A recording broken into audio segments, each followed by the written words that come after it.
Hello guys, good morning. आज है 21 अप्रैल 2020 और करंट अफेयर से रिलेटेड जितने भी इम्पॉर्टेंट क्वेश्चन हैं वो हम आज की वीडियो में डिस्कस करेंगे। तो गाइस, आप पूरी वीडियो को ध्यान से देखिए और स्टार्ट करने से पहले अगर आपने हमारे चैनल को सब्सक्राइब नहीं किया है तो सब्सक्राइब कर लें और बेल आइकन भी प्रेस कर लें। तो चलिए आज के करंट अफेयर का पहला क्वेश्चन देखते हैं। हाल ही में United nation Chinese language day कब मनाया गया? तो हाल ही में United nation Chinese language day 20 अप्रैल को मनाया जाता है। तो इसका बी ऑप्शन सही होगा। अब आपके माइंड में क्वेश्चन क्लिक कर रहा होगा कि ये क्यों मनाया जाता है। तो गाइस, मैं आपको बता दूं कि चाइनीज़ लैंग्वेज की हिस्ट्री और उसके कल्चर को पूरे वर्ल्ड में अवेयरनेस फैलाने के लिए इसको मनाया जाता है। और एक और भी रीज़न है कि इसको 20 अप्रैल को मनाया जाता है कि लगभग 5000 साल पहले इन चाइनीज़ वर्ड को एक व्यक्ति थे, उन्होंने डिज़ाइन किया था जिनका नाम था कंगोजी। तो उनको श्रद्धांजलि देने के लिए भी इसको मनाया जाता है। तो गाइस, ये इंपॉर्टेंट डेज वाले क्वेश्चन हैं। तो मुझे उम्मीद है आपको पुराने सारे क्वेश्चन याद हो गए होंगे जो भी इंपॉर्टेंट डेज मैंने आपको बताए थे। तो वो आप एक कॉपी पे बिना देखे एक बार लिख के देखिए, जिससे कि आपका रिवीजन बहुत अच्छे से फिर से हो जाए एक बार। चलिए नेक्स्ट क्वेश्चन देखते हैं।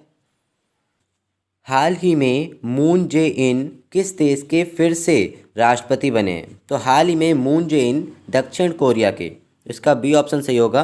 दक्षिण कोरिया के फिर से ये राष्ट्रपति बने हैं। और अब इनकी पार्टी आपको ध्यान रखनी है कि कौन सी पार्टी से बने हैं। तो ये डेमोक्रेटिक पार्टी से बने हैं। और अभी ये कुछ दिन पहले न्यूज़ में काफ़ी हाईलाइटेड रहे थे क्योंकि इन्होंने नॉर्थ कोरिया और साउथ कोरिया के संबंधों को काफ़ी सुधारा था। और अब कुछ और इम्पॉर्टेंट बात कर लूँ तो नॉर्थ कोरिया और साउथ कोरिया को जो डिवाइड करने वाली लाइन है वो एग्ज़ाम पॉइंट ऑफ व्यू से बहुत इंपॉर्टेंट है। तो याद रखिएगा कि नॉर्थ कोरिया और साउथ कोरिया को जो लाइन डिवाइड करती है उसको हम 38th पैरेलल कहते हैं। अब बात साउथ कोरिया की हो रही है तो साउथ कोरिया की कैपिटल है सियोल और उसकी करेंसी है साउथ कोरियन वॉन। और प्रेसिडेंट जो आपको पता ही है बन गए यही मून जे इन, जो कि डेमोक्रेटिक पार्टी से हैं। चलिए नेक्स्ट क्वेश्चन देखते हैं। हाल ही में जारी ITTF की रैंकिंग में भारत के टॉप टेबल टेनिस खिलाड़ी कौन बन गए? तो हाल ही में ITTF की रैंकिंग में भारत के टॉप टेबल टेनिस खिलाड़ी शरत कमल बन गए हैं। तो इसका ए ऑप्शन सही होगा। अच्छा, भारत में तो ये टॉप पर रहे हैं, लेकिन वर्ल्ड में अगर इनकी बात की जाए वर्ल्ड लेवल पे तो ये 31वें स्थान पर रहे हैं। और वही वर्ल्ड में टॉप पे चाइना के फ्रैंक डिजोंग रहे हैं। चाइना के फ्रैंक डिजोंग रहे हैं टॉप पे। और भारत में अब सेकंड नंबर की बात करी जाए तो भारत में सेकंड नंबर पे जी साथियान रहे हैं। जो ऑप्शन बी है, जी साथियान भारत में सेकंड नंबर पे रहे हैं। अगर इन जी साथियान की वर्ल्ड लेवल पे बात की जाए तो ये वर्ल्ड लेवल पे 32वें नंबर पे रहे हैं। अच्छा, बात ITTF की करते हैं तो इसकी फुल फॉर्म है इंटरनेशनल टेबल टेनिस फेडरेशन और इसका हेडक्वार्टर है लॉसेन में, स्विट्ज़रलैंड में। चलिए नेक्स्ट क्वेश्चन देखते हैं। हाल ही में किसने कोविड-19 रोगियों के लिए एयर इवैक्यूएशन पॉन्ड तैयार किया है? तो हाल ही में भारतीय नौसेना ने, इसका बी ऑप्शन सही होगा। भारतीय नौसेना ने कोविड-19 रोगियों के लिए एयर इवैक्यूएशन पॉन्ड तैयार किया है। अब ये एयर इवैक्यूएशन पॉन्ड में क्या है कि कोरोना मरीजों को एक जगह से दूसरे स्थान पर ले जाने के लिए इसका यूज़ किया जाएगा। अब बात इंडियन नेवी की करें तो इंडियन नेवी के प्रेजेंट टाइम के चीफ हैं करमवीर सिंह। और आपको एक और पॉइंट याद रखना है कि अभी हाल ही में DRDO ने भी एक ऐसा ही बैग बनाया था जिसको इसी सेम पर्पज़ के लिए यूज़ किया जाता था, कोरोना मरीजों को एक जगह से दूसरी जगह में ले जाने के लिए या शिफ्ट करने में। तो उसका क्या नाम था? उसका नाम था कैजुअलिटी इवोल्यूशन बैग। क्या था? Casualty evolution bag. तो आपको ये भी याद रखना है इसके साथ में। चलिए नेक्स्ट क्वेश्चन देखते हैं। हाल ही में IPL के महानतम कप्तान के रूप में किसे चुना गया है? तो हाल ही में IPL के महानतम कप्तान के रूप में रोहित शर्मा और महेंद्र सिंह धोनी, इन दोनों को चुना गया है। तो इसका सी ऑप्शन सही होगा, उपयुक्त दोनों। तो जैसा कि आप सबको पता ही है कि महेंद्र सिंह धोनी जो हैं वो चेन्नई सुपर किंग के कप्तान हैं और वही रोहित शर्मा जो हैं वो मुंबई इंडियंस के कप्तान हैं। तो इन्हें ही IPL में महानतम कप्तान के रूप में चुना गया है। अच्छा, अब आपके माइंड में क्वेश्चन ये क्लिक कर रहा होगा कि इन्हें ही क्यों चुना गया है?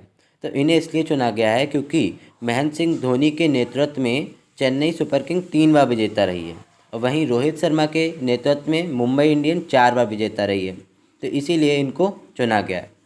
और मैं आपको बता दूं कि इनके अलावा बेंगलुरु के जो बल्लेबाज हैं AB डिविलियर्स, उनको सर्वश्रेष्ठ बल्लेबाज के रूप में चुना गया है।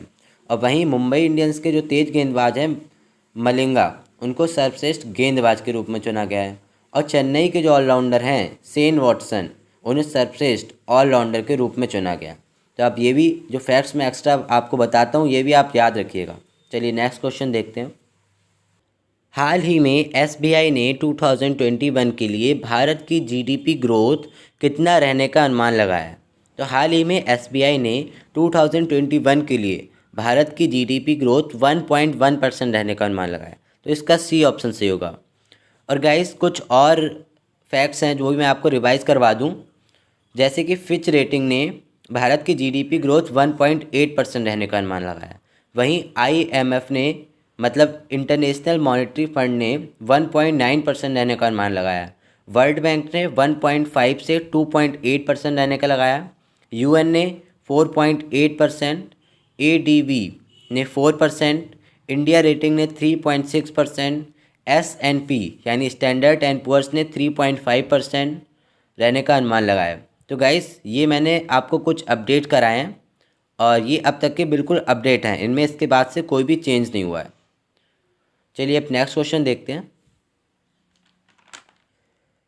हाल ही में सर्वे ऑफ इंडिया ने कोविड-19 से संबंधित जानकारी एकत्र करने के लिए कौन सा ऐप विकसित किया है। उसका A ऑप्शन सही होगा। तो अभी सर्वे ऑफ इंडिया ने सहयोग नाम से एक मोबाइल एप्लीकेशन लॉन्च किया है जो कोविड-19 से जुड़ी जानकारियों को कलेक्ट करने में हमारी मदद करेगा। इससे क्या होगा कि सरकार और सार्वजनिक स्वास्थ्य एजेंसियां जो हैं उनको कोविड-19 महामारी से संबंधित निर्णय लेने में काफ़ी मदद मिलेगी। बाकी अब सर्वे ऑफ इंडिया की बात की जाए तो इसकी स्थापना हुई है 1767। इसका हेडक्वार्टर देहरादून में है।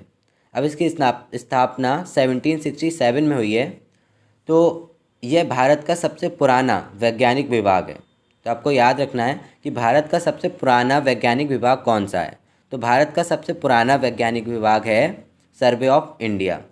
और गाइस मैंने आपको कल की वीडियो में एक मोबाइल ऐप की बात की थी जिसमें मैंने बताया था कि एसिस कोरोना, जिसे दिल्ली गवर्नमेंट ने लॉन्च किया है, जिससे कोविड-19 का तुरंत और बिल्कुल एग्जैक्ट एनालिसिस किया जा सकता है। और गाइस एक और बात मैं आपसे कहना चाहता हूँ कि आप मेरी वीडियो को रेगुलर देखें और पूरी वीडियो को ध्यान से देखिए। इससे क्या होगा कि कोई भी जो क्वेश्चन होगा आपको मिस नहीं होगा और आप चीज़ों को रिलेट करके अच्छे से याद कर पाएंगे। तो आप रेगुलरिटी को अपने मेंटेन करके रखिए। चलिए अब नेक्स्ट क्वेश्चन देखते हैं। हाल ही में नासा द्वारा खोजे गए पृथ्वी के आकार के एक्सोप्लैनेट का क्या नाम है। तो हाल ही में नासा के द्वारा खोजे गए पृथ्वी के आकार के एक्सोप्लैनेट का नाम केपलर 1649 है। तो इसका B ऑप्शन सही होगा। तो ये जो प्लैनेट है ये पृथ्वी के ही आकार का है, लेकिन ये पृथ्वी से बहुत दूर है। कितना दूर है? लगभग 300 लाइट ईयर। या आपने जब आप छोटे होंगे तो आपने पढ़ा होगा लाइट ईयर, तो लगभग 300 लाइट ईयर, 300 प्रकाश वर्ष दूर है। अब एक लाइट ईयर में कितना मीटर होता है ये भी मैं आपको बता दूं। तो एक लाइट ईयर में 9.46 इंटू 10⁻15 मीटर होता है। अब बात नासा की करते हैं। तो नासा की फुल फॉर्म है नेशनल एरोनॉटिक्स स्पेस एडमिनिस्ट्रेशन। क्या है? National aeronautics space administration. इसकी स्थापना हुई है 1958 में। इसका हेडक्वार्टर वाशिंगटन DC में।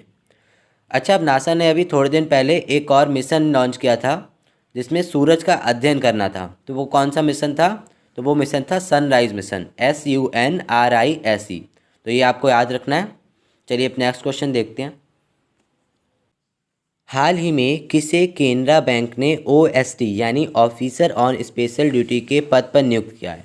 तो हाल ही में केनरा बैंक ने OSD यानी ऑफिसर ऑन स्पेशल ड्यूटी के पद पर मृत्युंजय महापात्रा को नियुक्त किया है। तो इसका A ऑप्शन सही होगा। अच्छा गाइस, एक और क्वेश्चन आपको पता होना चाहिए कि हाल ही में 10 बैंकों का विलय हुआ 4 बैंकों में, जो कि 1 अप्रैल से लागू भी हो गया है। तो आपको पता होना चाहिए कि किसका विलय किस में हुआ है। तो मैं आपको एक बार रिवाइज बता रहा हूँ। तो ओरिएंटल बैंक ऑफ कॉमर्स और यूनाइटेड बैंक का विलय हुआ PNB में। मतलब पंजाब नेशनल बैंक में oriental bank of commerce and United bank का विलय हुआ है। अब पीएनबी इसी के साथ साथ आरबीआई के बाद भारत का दूसरा सबसे बड़ा बैंक बन गया है। तो आपको याद रखना है, भारत का सबसे बड़ा बैंक है आरबीआई, उसके बाद सेकंड नंबर पे है पीएनबी। चलिए आगे बात करते हैं। तो सिंधु बैंक जो है वो कनाडा में उसका विलय हो गया है। इलाहाबाद बैंक का विलय हो गया है इंडियन बैंक में, और आंध्रा बैंक और कॉर्पोरेशन बैंक का विलय हो गया है यूनियन बैंक ऑफ इंडिया में। अच्छा, अब union bank of India important है थोड़ा, तो इसकी बात करते हैं। तो इसका हेडक्वार्टर मुंबई में है और इसके एमडी सीईओ हैं श्री राज किरण रॉय। कौन है? श्री राज किरण रॉय। चलिए अब नेक्स्ट क्वेश्चन देखते हैं। हाल ही में अब सार्वजनिक स्थानों पर थूकने पर आपदा प्रबंधन कानून की किस धारा के तहत दंडनीय अपराध बनाया गया है? क्वेश्चन रिपीट कर रहा हूँ। हाल ही में अब सार्वजनिक स्थानों पर थूकने पर आपदा प्रबंधन कानून की किस धारा के तहत दंडनीय अपराध बनाया गया है? तो इसका बी ऑप्शन सही होगा, धारा 51B। अब इस धारा में क्या है कि अगर आप कहीं भी सार्वजनिक स्थानों पर थूकते हुए पाए गए तो आपको 1 साल तक की सज़ा हो सकती है। तो अब ऐसा क्यों किया गया है? तो ऐसा कोरोना वायरस को देखते हुए ये कानून बनाया गया। और आपको एक और फैक्ट बता दूं कि उत्तर प्रदेश सरकार ने अभी अपने यहाँ उत्तर प्रदेश में पान और तंबाकू पर बैन लगाया था, क्योंकि लोग पान खा के तंबाकू खा के इधर उधर थूक देते थे, तो इसीलिए उत्तर प्रदेश ने इस पर बैन लगाया। अब उत्तर प्रदेश की बात करें तो उत्तर प्रदेश की कैपिटल है लखनऊ और उत्तर प्रदेश के सीएम हैं योगी आदित्यनाथ। चलिए गाइज़, ये हमारा लास्ट क्वेश्चन था आज का। और आज करेंट अफेयर से रिलेटेड जितने भी एग्ज़ाम पॉइंट ऑफ व्यू से इंपॉर्टेंट क्वेश्चन थे वो हमने आज की वीडियो में डिस्कस करे। और गाइज़, मुझे उम्मीद है कि आपको मेरी वीडियो पसंद आई होगी। अब पसंद आई हो तो प्लीज़ लाइक और शेयर करना ना भूलें।